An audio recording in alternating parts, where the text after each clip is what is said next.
അദ്ദേഹം 147 വർഷം 147 വകുപ്പ് പ്രകാരം 2 വർഷം കഠിന തടവും, അതുപോലെ 343 വകുപ്പ് പ്രകാരം 1 മാസം കഠിന തടവും, 324 വകുപ്പ് പ്രകാരം 3 വർഷം കഠിന തടവും ആണ് വിധിച്ചിരിക്കുന്നത്. അതുകൂടാതെ 1, 2, 4, 5, 6, 10 പ്രതികൾക്ക് 148 വകുപ്പ് പ്രകാരം 3 കൊല്ലം കഠിന തടവും വിധിച്ചിരിക്കുകയാണ്.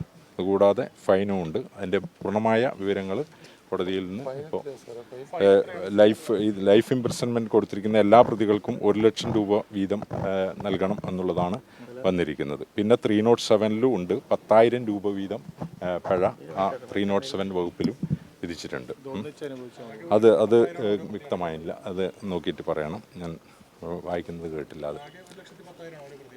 അത് എല്ലാ പ്രതികളിലും 1,10,000 രൂപ വീതം ഓരോ പ്രതികളും 1 ലക്ഷം 302ലും 10,000 രൂപ 307ലും വരുന്ന രൂപത്തിലാണ് ഉള്ളത്. ഇല്ല, ഒന്നുമില്ല. ഇന്ന് ശിക്ഷ പറയുന്നതിന് വേണ്ടി മാത്രമാണ് ഇന്നത്തെ കേസ് മാറ്റിവെച്ചിരുന്നത്. അതുകൊണ്ട് നേരിട്ട് തന്നെ ശിക്ഷ വിധിക്കുന്ന നിലയിലാണ് ഉണ്ടായിരുന്നത്. ഒരു പരാമർശങ്ങളും ഇന്ന് നടത്തേണ്ടതില്ല. പരാമർശങ്ങളെല്ലാം തന്നെ ജഡ്ജ്മെൻറ്റിൽ മിന്നാന്ന് നടത്തിയിട്ടുണ്ട്. അതിപ്പോൾ നമുക്ക് കിട്ടും എങ്ങനെയാണ് ഈ ശിക്ഷ. ഇല്ല, ഈ ശിക്ഷയിലേക്ക് വന്നിരിക്കുന്നത് അതുണ്ടാവും. കോടതി പ്രതികൾ പറഞ്ഞിട്ടുണ്ടെന്നുണ്ടല്ലോ, ശിക്ഷകൾ കുറച്ച് തരണം എന്ന് പറഞ്ഞതിനെക്കുറിച്ച് എന്താണ് പറഞ്ഞിരിക്കുന്നതെന്ന് അത് കോടതി വിധി വ്യക്തമായി കണ്ടതിന് ശേഷം മാത്രമേ പറയാൻ പറ്റുള്ളൂ. കോടതിയിൽ ഓപ്പൺ കോർട്ടിൽ അത് സൂചിപ്പിച്ചിട്ടില്ല. അത് വിധിയിൽ മാത്രമേ പറയാം. ഉണ്ട്. വൈകി എന്നുള്ളത് സത്യം തന്നെയാണ്. വൈകിയത് നമുക്കൊരിക്കലും ഏതെങ്കിലും ഒരു സംവിധാനത്തെ മാത്രം കുറ്റപ്പെടുത്താനൊന്നും കഴിയില്ല.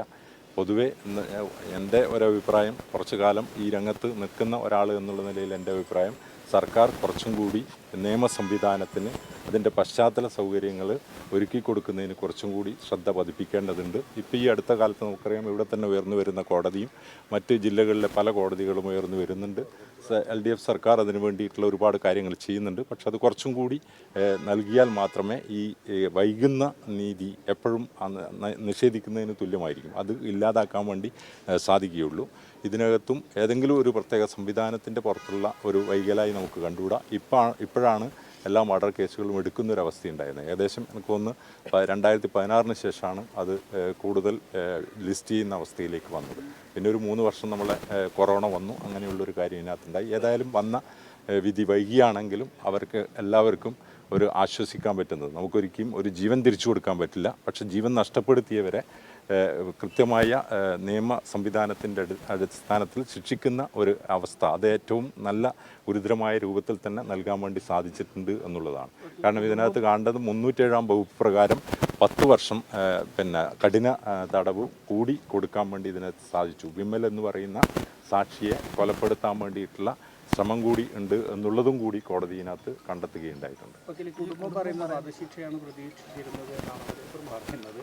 വധശിക്ഷ അവർക്ക് പ്രതീക്ഷിക്കാം. കാരണം അവർക്ക് നഷ്ടപ്പെട്ടത് ഒരു മകനാണ്. അവരെപ്പോഴും അങ്ങനെ പ്രതീക്ഷിക്കാൻ സാധ്യതയുള്ളൂ. പക്ഷേ നിയമത്തിൻ്റെ പരിധിയിൽ ഒതുങ്ങി നിൽക്കുമ്പോൾ ഒരിക്കലും അപൂർവമായിട്ടുള്ള ഒരു കേസെങ്കിൽ മാത്രമേ വധശിക്ഷ നൽകാൻ വേണ്ടി സാധിക്കുകയുള്ളൂ.